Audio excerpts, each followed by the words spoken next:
Hello everyone, welcome to the diamond coaching. Myself Manisha. आज हम बात करेंगे, सबके लिए ये काफ़ी कंफ्यूजन वाली बात होती है कि हम अपने करियर को अगर लीगल फील्ड में स्टार्ट करना चाहते हैं तो कैसे करना चाहिए। ठीक है। और लॉ स्कूल तक पहुंचने का सफ़र कहीं ना कहीं थोड़ा इजी होता है कि हमने डिसाइड किया कि हमें लॉ करना है और उसके बाद से हम कहीं से भी लॉ कर लेते हैं। वैसे तो लॉ जो है वो आपको एक अच्छे कॉलेज से ही करना चाहिए, क्योंकि लॉ की जो पढ़ाई होती है वो काफ़ी डीप पढ़ना चाहिए। बट होता क्या है कि अधिकतर हमें मतलब लॉ कॉलेजेस, अगर हम एनएलयूज की बात करते हैं तो काफ़ी कम होते हैं।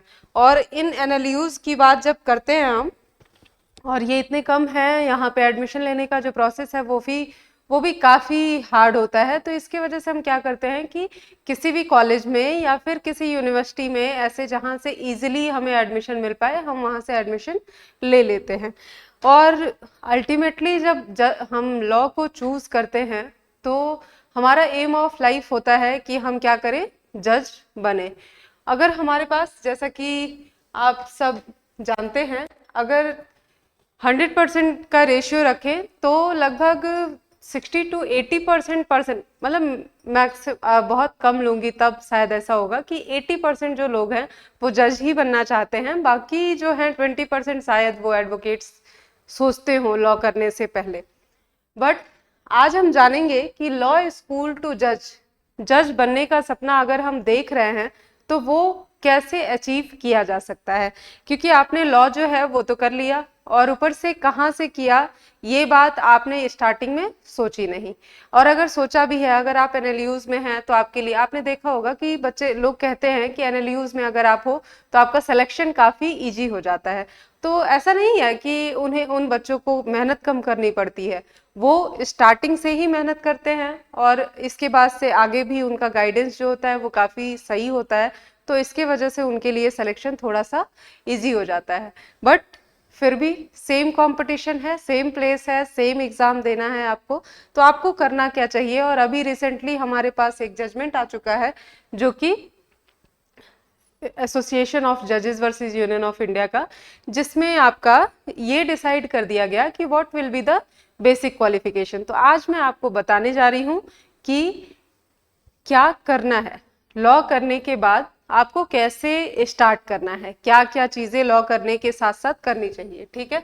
तो हम आज पढ़ेंगे लॉ स्कूल टू जज। पढ़ेंगे क्या, ये जानना जरूरी होता है। और ये बात नॉर्मली कहीं से भी पता नहीं चल पाती है। ठीक है।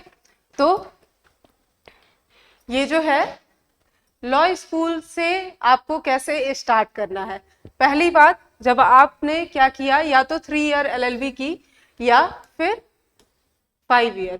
आपके पास दो तरह के कोर्सेज हैं, फर्स्ट 3 और दूसरा है आपका 5। तो अगर आपने 10+2 के बाद क्या किया, 5 ईयर का लॉ चूज कर लिया, चाहे आपके पास बी एलएलबी थी, बीकॉम एलएलबी था, जो भी रहा हो, बीएससी एलएलबी हो, तो ये चीज आपने चूज की। ठीक है। दूसरा है कि आपने 10+2 के बाद क्या किया, ग्रेजुएशन किया, और उसके बाद आपने फिर 3 ईयर लॉ चूज किया। अब 3 ईयर लॉ चूज किया तो फिर आपको क्या करना है। 3 ईयर लॉ जब चूज करेंगे तो जैसे ही आप 3rd ईयर में आएंगे, फाइनल ईयर में आपको ये पहले तो लॉ के टाइम पे आपको अच्छे से पढ़ाई करनी है, बुक्स देखने हैं, जो भी किताबें होती हैं। दूसरी बात यह है कि इनके साथ साथ बेरेक्ट्स होते हैं जिन्हें पढ़ना चाहिए। इसके बाद जिस दिन आपका जो एग्जाम है, 3rd ईयर का जो पेपर खत्म हो रहा है, ठीक, आपका फाइनल ईयर में या फिर 5th ईयर में, जैसे ही आप 10th सेमेस्टर में होते हो, तो फाइनल एग्जाम जिस दिन खत्म होता है उसके बाद जो रिजल्ट आता है आपके पास, वो रिजल्ट आपको क्या करना है, रिजल्ट के, आज अगर रिजल्ट आया तो आपको कल ही क्या कर लेना है वहां पे। मतलब कि अगर आज रिजल्ट आ रहा है, आज आपका 10 है और 10 को अगर रिजल्ट आ रहा है ये, तो 11 को, नेक्स्ट डे ही आपको क्या करना है, अपना रिजल्ट, सारे डाटा जो भी है उन्हें कलेक्ट करना है। उसके बाद उन्हें लेके कहाँ जाना है, बार काउंसिल में। ये जो बार काउंसिल ऑफ स्टेट है, जिस भी स्टेट से आप बिलोंग करते हो, ऐसा नहीं है सिर्फ उसी स्टेट में, किसी भी स्टेट में, तो हाई कोर्ट के बार काउंसिल में आपको क्या करना है, खुद को इनरोल्ड कराना है एज एन एडवोकेट। और ये इनरोल्ड जो होता है वो कैसे, जैसे ही आपका एलएलबी खत्म हुआ तुरंत ही आप क्या करोगे, अपने स्टेट बार काउंसिल में इनरोलमेंट करा लोगे। इसके वजह से आप क्या कर लोगे, ऑफिशियली एलिजिबल हो जाओगे प्रैक्टिस लॉ, ठीक है, to practice as an lawyer. अब आपका क्या है, the first and most important step होता है ये लीगल जर्नी का, कि आपका एनरोलमेंट हो जाना चाहिए। वॉट एवर ये इमटेरियल है कि आप जज बनना चाहते हो या क्या करना चाहते हो। नेक्स्ट आपका जो स्टेप है, इसके बाद आप क्या करोगे, सेकेंड स्टेप में आप करोगे कि AIB, जैसे ही आपका एनरोलमेंट नंबर आ जाएगा उसके बाद जो भी AIB का फॉर्म आ रहा है, ऑल इंडिया बार एसोसिएशन का बार एसोसिएशन एग्जाम कराता है, तो उससे वो फॉर्म आप फिल करोगे और उसके बाद से वो एग्जाम दोगे, एग्जाम क्वालिफाई होगा। इसके साथ साथ आप अपने प्रैक्टिस को क्या कर सकते हो, कंटिन्यू रख सकते हो। और ये जो बार काउंसिल का एग्जाम है, जो ऑल इंडिया बार काउंसिल होता है, इसके थ्रू आपके साथ क्या होता है कि जब आप ये एग्जाम दे लेते हो तो आपको कैंडिडेचर ऑफ प्रैक्टिस मिलता है, एक सर्टिफिकेट मिल जाता है जिसके थ्रू आप कहीं भी प्रैक्टिस कर सकते हो, ठीक है। और फिर आप अप्लाई भी कर सकते हो जुडिशरी के लिए। आपका स्टेप थर्ड जो है वो होना चाहिए कि आप किसी भी, अब देखिए ये जो है अब तक कंपलसरी नहीं था, अभी जो जजमेंट आया है उसके बाद ऐसा है कि ज्वाइन अ गुड सीनियर और लॉ चैम्बर, कोई भी एक अच्छे एडवोकेट को ज्वाइन करिए जो आपको सही गाइड कर सके। दूसरी बात, एक चैम्बर आप ज्वाइन कर सकते हो जहां पे कोई भी सीनियर एडवोकेट हो और वो क्या करे, आपके साथ डिस्कशन करे, केसेस को दिखाए, ड्राफ्टिंग सिखाए, इसके बाद से आपको केस कैसे अटेंड करते हैं, फाइल कैसे मेंटेन करते हैं, फिर इसके बाद कोर्ट रूम का ऑरा क्या होता है, कैसे हियरिंग करते हैं, ये सारी बातें आपको कौन बताएगा, आपका जो सीनियर होगा वो आपको अच्छे से बता देगा। फोर्थ स्टेप जो है आपका, keep the proof of your practice. ये बात जो ये जजमेंट आया है अभी रिसेंटली, सुप्रीम कोर्ट ने जो जजमेंट दिया है उसके बेसिस पे अब आपको क्या करना है, अपनी सर्टिफिकेट ऑफ प्रैक्टिस, जो भी प्रैक्टिस आप कर रहे हो, क्योंकि अब आपको जज बनने के लिए 3 साल का प्रैक्टिस होना चाहिए और ये 3 ईयर का जो प्रैक्टिस है वो आपको एज अ प्रूफ रखना होगा।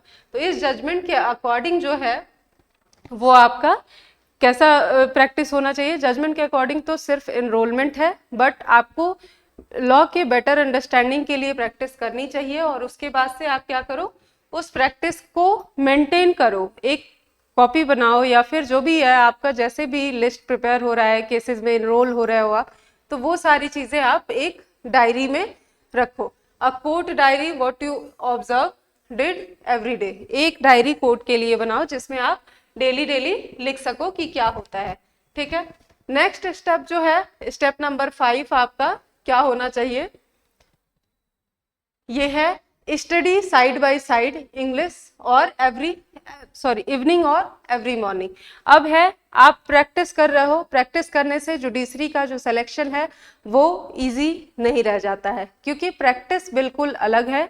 लॉ की जो प्रैक्टिस होती है, एडवोकेट्स के जो प्रैक्टिस किए जाते हैं, वो एडवोकेसी अलग चीज है, आपको फैक्ट्स के साथ डील करना होता है, वहां पे सिचुएशन अलग होती है। और जुडिशरी बिल्कुल थियोरेटिकल एस्पेक्ट है, आपके पास मतलब थियोरेटिकल नॉलेज होनी चाहिए, बेसिक नॉलेज होनी चाहिए लॉ की क्या होता है, और एक डिटेल एनालिसिस होना चाहिए लॉ का, जो कि दोनों एक डिफरेंट पार्ट है, आपको बिल्कुल अलग डायरेक्शन में मेहनत करना होता है। तो उसके लिए आपको क्या करना चाहिए, इवनिंग और मॉर्निंग में कहीं से भी अगर आपको गाइडेंस मिले तो उस गाइडेंस के साथ आपको पढ़ाई करनी चाहिए, क्योंकि अगर आप जज बनना चाहते हो, अब 3 साल का टाइम तो आपको दे दिया गया है कि आपके इनरोलमेंट के बाद आपका 3 साल आप एग्जाम नहीं दे सकते, तो उस 3 साल को आप बेनिफिट के तौर पे उठाओ और उसके बाद से क्या करो, उसे यूज करो। और कोर्ट के साथ साथ आप क्या करो, एटलीस्ट 2 to 3 आवर डेली पढ़ो, ये आपका प्रैक्टिस टाइम होना चाहिए। और इसमें क्या करो, कोर सब्जेक्ट किसी भी तरह के कौन से कोर पेपर है, तो आपके आईपीसी हैं, सीआरपीसी हैं, सीपीसी, एविडेंस, कॉन्स्टिट्यूशन, इसके बाद से जो भी लोकल और जिस भी स्टेट को आप टारगेट कर रहे हो उस स्टेट का लोकल लॉ, इसके साथ साथ मतलब अब आपको बीएनएस पढ़ना है,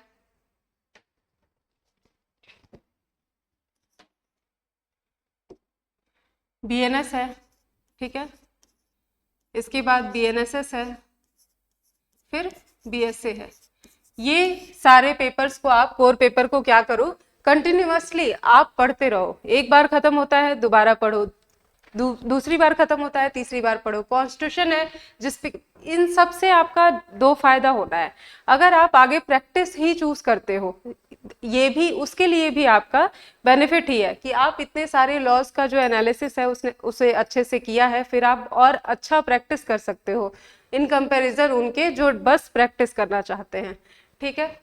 दूसरी चीज है, इसके अलावा आपका जो स्टेप 6 होने वाला है वो है प्रैक्टिस राइटिंग।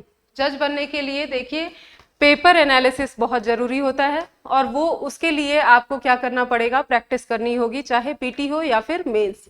मेंस के पर्पस के लिए हमें क्या करना चाहिए कि अच्छी राइटिंग स्किल होनी चाहिए। अगर आपकी अच्छी राइटिंग स्किल, देखिए पीटी क्वालिफाई हो जाने से पीटी का जो मार्क्स है वो काउंट नहीं होता है, बट जो मेंस का मार्क्स है वो काउंट होता है। और जो मेंस का मार्क्स होता है वो बहुत मैटर करता है। मेंस में नंबर लाने के लिए मेहनत भी बहुत ज़्यादा करनी पड़ती है, क्योंकि होता क्या है कि हम पढ़ लेते हैं बट डिलीवर करना बहुत मुश्किल होता है। तो उसके लिए आपको होना चाहिए कि कितना करना है। हर स्टेट की डिमांड बिल्कुल अलग है। कहीं सेम क्वेश्चन आपको 10 नंबर का मिलता है, कहीं सेम क्वेश्चन आपको मिलता है कितना, 20 नंबर का। तो आपके पास ये कैपेसिटी होनी चाहिए कि आप उसे कैसे डिलीवर करोगे। तो ये बात के लिए आपको क्या करना है, आंसर राइटिंग प्रैक्टिस करनी है। पर डे 1 to 2 क्वेश्चन आप क्या करो। फिर है जजमेंट राइटिंग प्रैक्टिस भी आपको एक वीक में या फिर 1 से 2 वीक में आप एक बार एक कोई भी जजमेंट राइटिंग करो। फिर आता है आपका ट्रांसलेशन और एस्से। ये वीकली लेवल पे आप क्या करो, ट्रांसलेशन और एस्से प्रिपेयर करो। ये जो बात है ये खुद से कर पाना आपके लिए थोड़ा सा मुश्किल होगा, क्योंकि आप खुद से अपने इवैल्यूएशन को बेटर नहीं कर सकते। इसके लिए आपको किसी न किसी इंस्टीट्यूट की या फिर ऐसे प्रोफेसर या फिर किसी भी फैकल्टी की हेल्प लेनी पड़ेगी जो आपके लिए अच्छा से आपको गाइड कर सके और उसके बाद से आपको क्या करे, बता सके कि आपकी कमियां क्या है। इवैल्यूएशन बहुत स्ट्रांग होना चाहिए, तभी आप ग्रो कर पाओगे। स्टेप नंबर 7 है आपका give mock test, join a test series. ठीक है, आप प्रिपरेशन कैसे भी कर रहे हो बट आपको एक टेस्ट सीरीज जरूर ज्वाइन करनी चाहिए, क्योंकि रेगुलरिटी बनाए रखने के लिए टेस्ट सीरीज ही हेल्पफुल होती है। आपका जो कॉन्फिडेंट है वो अगर 50 to 60% है, ठीक है, आपने सिलेबस क्या कर लिया, 50 to 60% कवर कर लिया है, तो आप क्या करो, तुरंत ही फुल मॉक पेपर, मतलब कि जो भी आपका पेपर होता है एग्जाम में, आप एग्जाम्स के पेपर को देने लगो, फुल मॉक देने लगो। इससे क्या होगा, आपका जो टाइम पीरियड है, टाइम मैनेजमेंट जो है वो अच्छा हो जाता है। स्टेप जो 8 है वो है आपका keep updating with the case laws and GK. देखिए केस लॉज और जीके, लीगल जीके जो जीके का पार्ट है, मतलब यूपी और बिहार को छोड़ दिया जाए तो यहाँ पे क्या होता है, यूपी और बिहार में नॉर्मल जीके जनरल नॉलेज पूछा जाता है, जबकि बाकी स्टेट्स में लीगल जीके का पार्ट होता है। लीगल जीके का पार्ट जो है वो हमें काफी बड़े एरिया से कवर करना होता है, जैसे आप एसएससी ऑनलाइन ले लो, लाइव लॉ ले लो, या फिर न्यूज़पेपर है, ये सब चीजें, ये सब खुद करना थोड़ा मुश्किल है। इसके लिए आप मैगजीन्स यूज करते हो, इंस्टीट्यूट में अगर होते हो आप तो आपको कंसाइज वे में मतलब नोट्स मिल जाते हैं लीगल जीके के।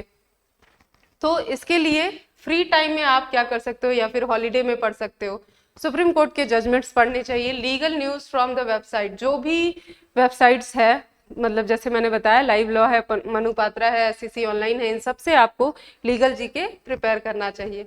आपका जो भी स्टेट है, मतलब कि UP, MP, Bihar, RJS, Rajasthan, एक तरह से इन सारे जगहों पे आपको क्या करना है, इन जगह का लोकल जीके आपको प्रिपेयर करना है। नेक्स्ट देखें स्टेप 9 आपका जो है वो है होने वाला है ये कि apply for the judiciary exam as you can complete 3 year. ठीक है, जैसे ही आपका जो ये एनरोलमेंट के बाद से 3 साल पूरा हो जाता है तब आप क्या करोगे, अप्लाई करोगे। ठीक है, और तब तक आप बहुत अच्छी तरह से, अगर जितना मैंने बताया उतना अगर आप करते हो तो आप बहुत अच्छी तरह से प्रिपेयर हो चुके होगे एक जुडिशियल ऑफिसर बनने के लिए। ठीक है, once your 3 year marks is near, ठीक है, मतलब कि 3 ईयर जैसे ही कंप्लीट हुए आप क्या करो, नोटिफिकेशन देखो, अप्लाई करो, उस पे अपने डॉक्यूमेंट्स को प्रिपेयर रखो, जो भी आपके डॉक्यूमेंट्स हैं। कहीं भी अगर आपका कैटेगरी है या फिर तो कैटेगरी अप्लाई कर सकते हो, तो वहां पे कैटेगरी सर्टिफिकेट है, बाकी सर्टिफिकेट्स भी जो भी हैं उन्हें पूरा करो। और उसके बाद आपका लास्ट स्टेप होता है स्टे कंसिस्टेंट एंड कॉन्फिडेंट। देखो फर्स्ट टाइम ही हम अप्लाई करेंगे और जज बन जाएंगे, ये हो जाए तो इससे अच्छी बात नहीं है। लेकिन अगर नहीं होता है तो भी आपको अब जब ये 3 साल पूरे हो जाएंगे उसके बाद आपको कंसिस्टेंट रहना पड़ेगा कि आप पहला तो कंसिस्टेंट रहो, काम अपना पढ़ाई डेली करते रहो, इसके बाद से जो भी आपने किया है उससे थोड़ा और ज्यादा कर सको। और दूसरी चीज ये है कि आपका कॉन्फिडेंस जो है वो बहुत अच्छा होना चाहिए, तभी जाके आप क्या कर सकते हो। दूसरी चीज फोकस्ड रहो, आप खुद को मतलब अपनी जर्नी को दूसरे की जर्नी से कंपेयर नहीं करना चाहिए, क्योंकि सबके साथ सिचुएशन अलग होती है, सबका बैकग्राउंड अलग होता है, कोई एनएलयू से है तो कोई प्राइवेट लॉ कॉलेज से है। ये चीज डिफरेंस मैटर करता है, और ये इस डिफरेंस को अगर आपको इस गैप को कंप्लीट करना है और इस गैप को खत्म करना है तो आपको क्या करना होगा, हार्डवर्क करना ही करना होगा। दूसरी चीज आप इतना जानो कि जो ये 3 ईयर का रूल आया है उससे घबराना नहीं चाहिए। मेरे अकॉर्डिंग मुझे ऐसा लगता है कि जो कोर्ट रूम है वो आपको ज्यादा कॉन्फिडेंट बनाता है, ज्यादा एक्सपीरियंस देता है। तो आप इसको मतलब बैकलॉग ना लेकर के इसे बेनिफिट्स में लो, एडवांटेज लो कि हाँ 3 ईयर में हम इस तरह से प्रिपेयर हो जाएंगे। बाकी अभी तक आपने अगर ये वीडियो देखा है कंटिन्यूअस, तो मैं आपसे ये बताना चाहूंगी कि हमारे यहाँ फाउंडेशन का बैच जो है मॉर्निंग और इवनिंग में हमारे यहाँ फाउंडेशन के बैच चल रहे हैं, जो आप ज्वाइन कर सकते हो। और उससे आपका बेनिफिट ये होगा कि जितने टास्क मैंने आपको बताए वो सारे टास्क आपकी प्रैक्टिस के साथ पूरे होंगे। दूसरी बात, जिस दिन आपकी ये 3 ईयर की जो प्रैक्टिस है वो खत्म होगी, इनरोलमेंट का जो बार लगा हुआ है 3 ईयर का, वो टाइम पीरियड जब तक खत्म होगा तब तक आप 100% प्रिपेयर हो चुके रहोगे जुडिशरी में सेलेक्ट होने के लिए, ठीक है। और जज बनना बहुत ज़्यादा आसान हो जाएगा। अगर आपको जुडिशरी की कोचिंग ज्वाइन करनी है, जज बनना है, या फिर एपीओ की कोचिंग ज्वाइन करनी है, अगर आप टेस्ट सीरीज देना चाहते हो, टेस्ट सीरीज ज्वाइन करनी है, हमसे पर्सनली कनेक्ट करना है, तो आप हमें कॉन्टेक्ट कर सकते हो। Thank you. मिलते हैं ऐसे ही, और कोई इन्फॉर्मेशन चाहिए तो उससे रिलेटेड आप मिल सकते हैं, ठीक है। Thank you.